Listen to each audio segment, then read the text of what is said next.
Assalamualaikum Kak Torik dan teman-teman. Jadi pada sesi 8 kali ini kita akan membahas week 10 dan week 11 mengenai kaidah-kaidah fikih al-fawaid al-fiqhiyah yang terkait dengan muamalah.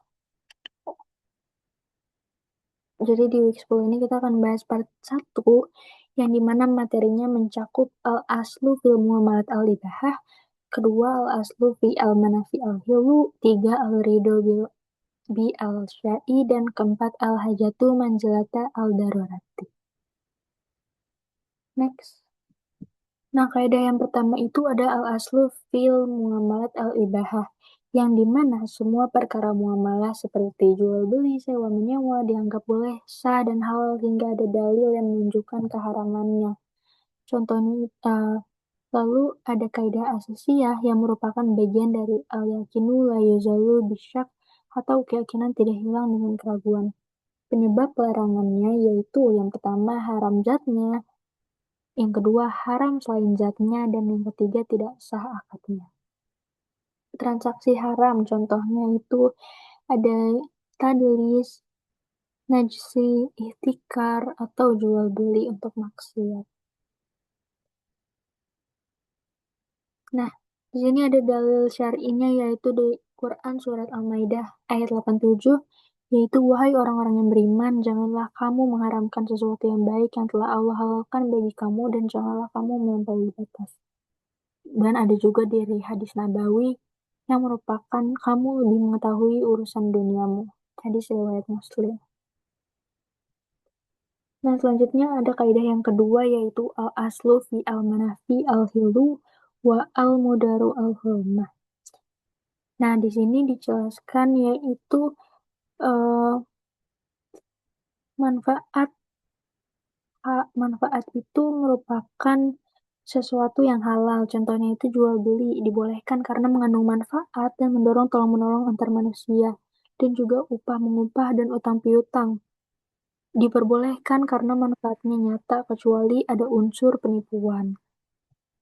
Sedangkan kebalikannya mudarat itu yang berarti haram seperti riba, yaitu jual beli yang mengandung riba diharamkan. Contohnya utang dengan syarat pembayaran berlebih dari jumlah pokok.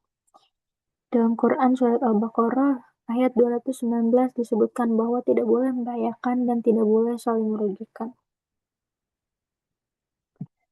Kaidah yang ketiga ada al-ridho bi al-syai ridho bima yatawalladu minhu, yaitu akad yang sah adalah akad yang dilandasi suka sama suka, tidak ada paksaan, penipuan, maupun kezaliman. Contoh yang pertama ada barang yang cacat, contoh yang kedua ada barang gadai. Kalau pembeli yang telah ridho membeli barang cacat, jika kecacatannya bertambah, ia tidak punya pilihan selain menerimanya karena ia sudah menyetujui kondisi tersebut. Lanjut ada kaidah yang keempat yaitu al-hajatu tunajjalu manzilata al-darurati. Darurat merupakan kondisi yang mewajibkan seseorang melakukan sesuatu yang dilarang syariah karena adanya bahaya nyata jika tidak melakukannya. Sedangkan kalau hajat itu keadaan yang menghendaki melakukan sesuatu di luar hukum normal untuk menghindari kesulitan dan kesukaran. Contoh penerapannya itu ada jual beli salam dibolehkan karena hajat menghilangkan kesulitan. Pemerintah boleh menetapkan harga barang pokok untuk mencegah spekulasi dagang, dan laki-laki boleh berhadapan dengan perempuan bukan mahram dalam muamalah sehari-harinya.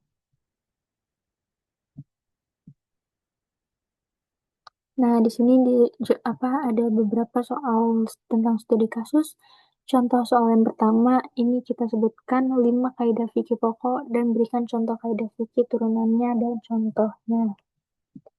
Ini yang tadi sudah kita jelaskan. 5 kaidah fikih pokok yaitu segala perkara tergantung pada niatnya. Turunan 1 menghukumi transaksi berdasarkan lafaz dan alur, bukan maksud. Turunan 2 menghukumi transaksi berdasarkan maksud dan makna, bukan lafaz. Lalu ada keyakinan tidak dapat dihapuskan dengan keraguan. Contohnya, turunan 1 hukum asal ibadah adalah haram sampai ada dalil perintahnya. Turunan 2 hukum asal muamalah adalah boleh sampai ada dalil yang mengharapkan. 3 ada kesulitan mendatangkan kemudahan. Nah, contohnya ini ada kedaruratan atau kondisi terpaksa, kondisi sempit atau hukum menyempit, kondisi lapang seperti hukum yang mengancam dan hajat menempati posisi darurat. Kaidah yang keempat yaitu kemudaratan itu wajib dihilangkan.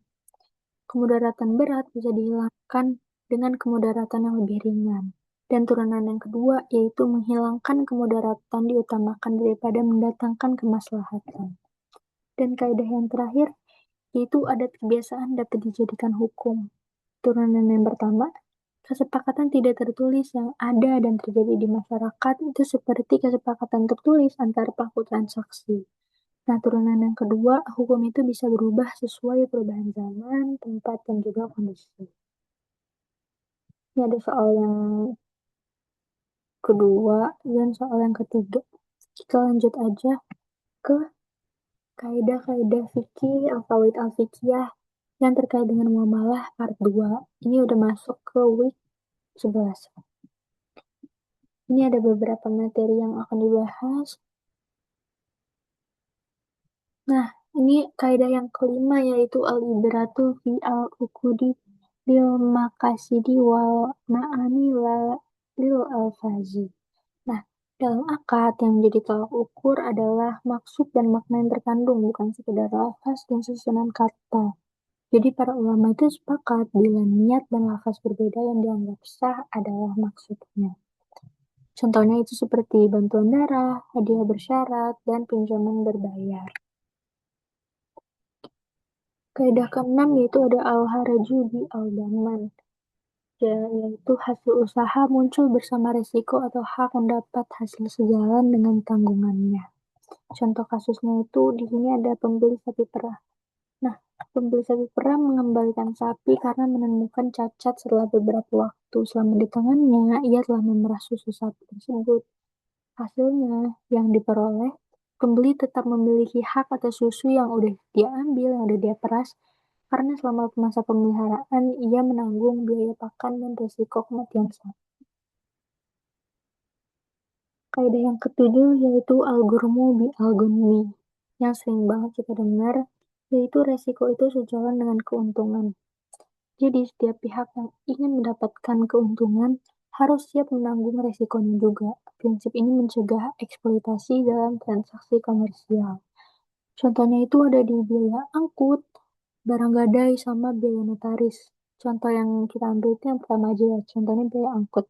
Jadi setiap peminjam barang wajib menanggung biaya angkut karena ia mendapatkan manfaat, yaitu biaya, yaitu barang yang dia angkut gitu. Jadi penitip itu mendapat biaya yang dibebankan ke pemilik.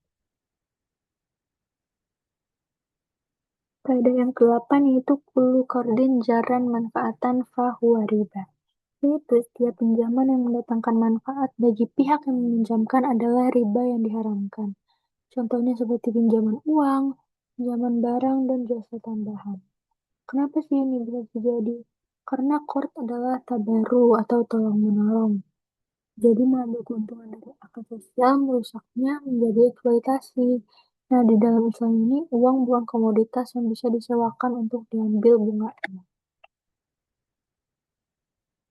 Selanjutnya, ada perbedaan antara al-haraju bi al-daman dan al-ghurmu bi al-ghunmi.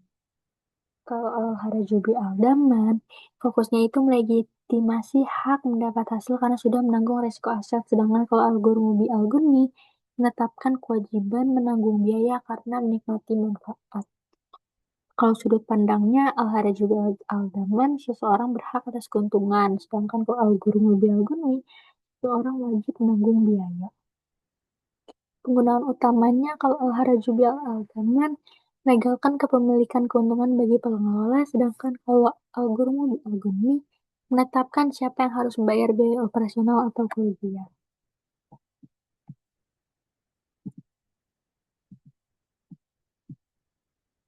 Ini soalnya perbedaan al-haraju bil al-daman dan al-ghurmu bil al-ghunmi yang tadi sudah kita bahas baru sebelumnya.